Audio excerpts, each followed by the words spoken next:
A flight attendant will have the option of inputting over 40 various preferences in their monthly bids through a PBS system. Some of the options that are available include the low option, allowing a flight attendant to build their line only to 40 hours. There will also be the high option. This would allow a flight attendant to build their line up to 110 hours. Vacation.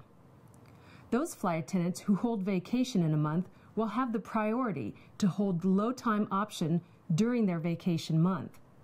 Once all flight attendants who have a vacation have been exhausted on the list of low time options, then the low time will be awarded in seniority order.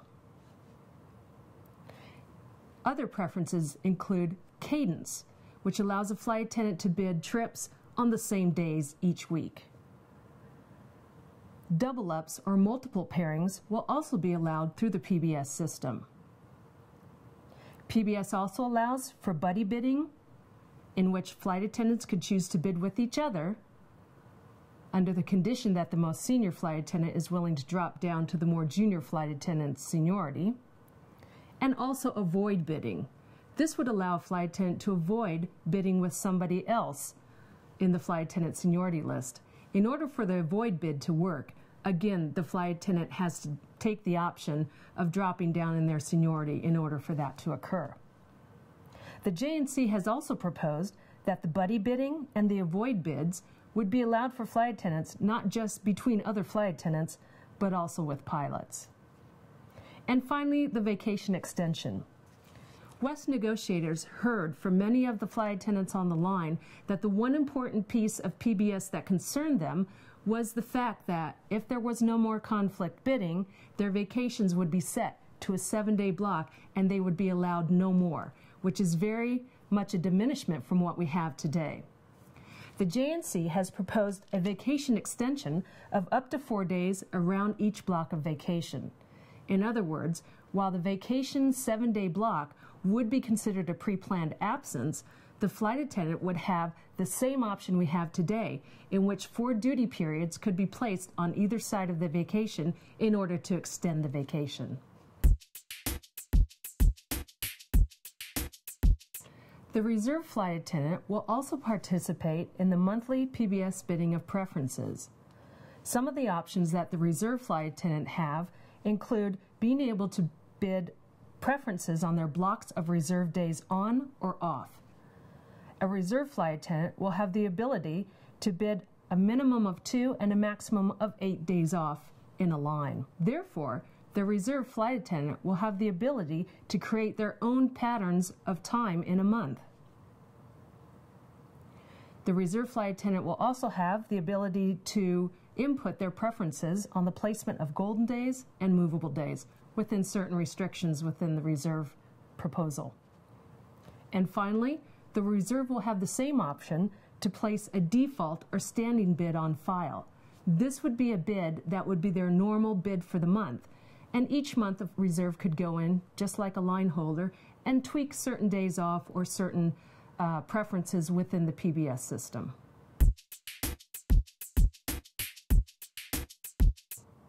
Iterative Schedule Adjustment Process, or ISAP. ISAP would replace the current drop pickup process here on the West. ISAP is an iterative process, so instead of simply running once, the iterative process allows it to go back and satisfy a request when the trip requested becomes available. In today's world with DPU, if you look into company open time and the trip is there, you have the option of possibly trading it with a trip that you already have on your line. If the trip is not there, you're out of luck. It's that simple. However, with the Iterative Schedule Adjustment Process, or ISAP, you can put in a bid for a particular trip.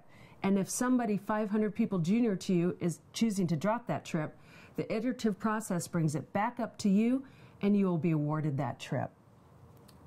Again, ISAP is an electronic means to drop, pick up, and trade trips, not only with company open time, but with other flight attendants. The ISAP program has been negotiated as a web-based program, and it processes in seniority order. Therefore, unlike our current DPU, The seniority process would prevent a live ability, forcing a daily run, as we used to have on the West. The ISAP will do a daily process for trips beginning 27 hours or later. ISAP will not process trades between bid periods during the end of the month, while PBS is taking a snapshot of pre-planned absences. Line holders will be able to drop to their monthly minimum through the ISAP process. And finally, ISAP will be subject to daily and monthly limitations, in other words, staffing constraints as we have today through DPU. Availability and Improvement List, or ISAP AIL. The AIL process runs within the ISAP process. It is a secondary flexibility process that processes trips one day prior to the day that the pairing originates.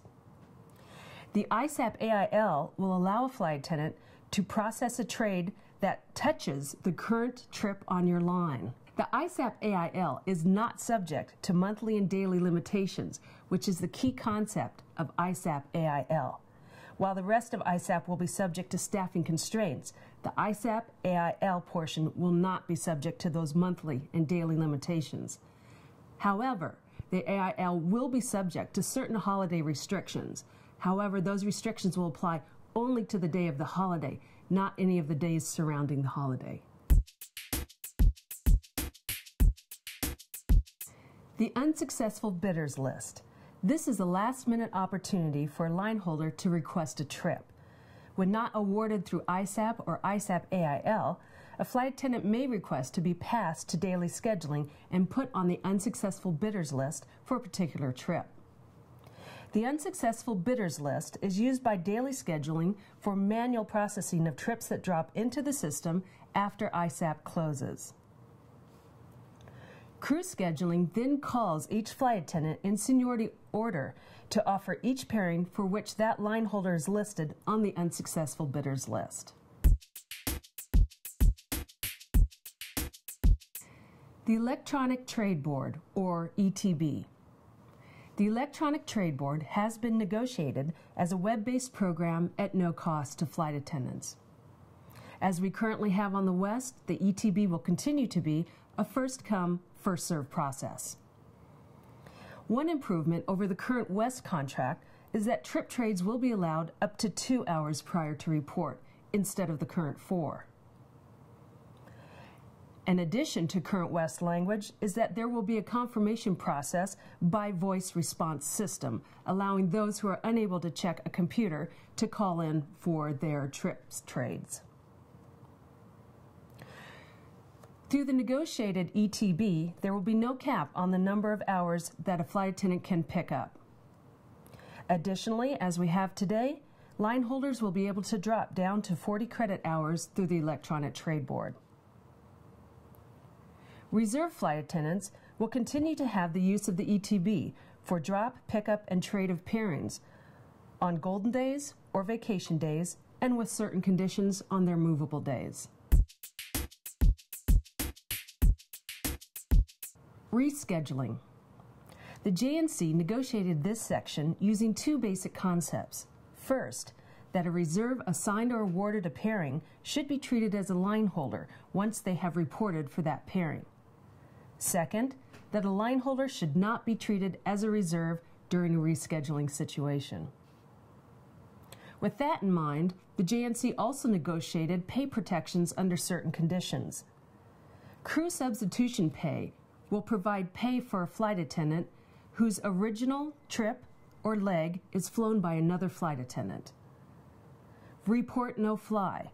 This pay protection provides 2 hours of pay and credit for a reserve or a line holder who shows up to the airport to report for a pairing and then is sent home. In addition, there's a pay protection provided when a flight attendant becomes illegal through no fault. In other words, if a flight attendant becomes contractual or FAR illegal and is unable to complete their trip or perhaps unable to complete the next trip, there are pay protections for that flight attendant. And finally, last trip of the month or last series of trip. When a flight attendant has a particular trip canceled or a particular series of trips canceled at the end of the month in which they are unable to have the option of making up that time, there will be pay and credit protection for those trip or trips.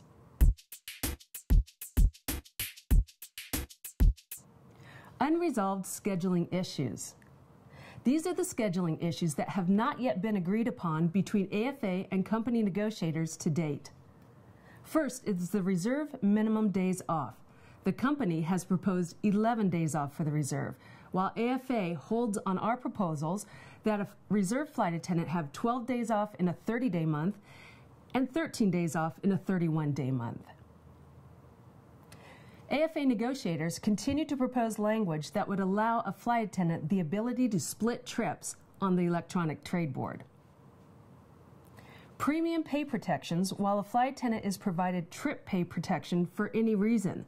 What this means is that AFA has proposed that if you were the senior A lead flight attendant on a trip that was canceled, not only should you get the pay protection for the trip, but the pay premium for the A lead flight attendant position as well.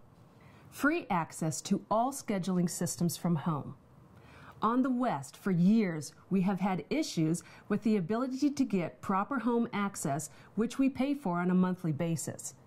The JNC is proposing that all access to any of the scheduling systems that the company uses should be provided free from flight attendants either at the airport or for home access. And finally, flight attendant position bidding. This is an internal JNC decision. Currently on the East, their system keeps the position with the originally bid trip only.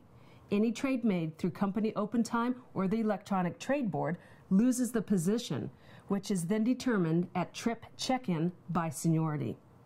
On the West, we retain all our positions with the trip, regardless of whether it's traded into company open time or on the electronic trade board. I'm AFA MEC President Lisa LaCar. Thank you for taking the time out of your day to watch this MEC presentation. By taking an active stance and participating in the process of learning about the negotiations of your contract, you will have the necessary information to make the most informed decision when the time comes to vote on the ratification of your next contract.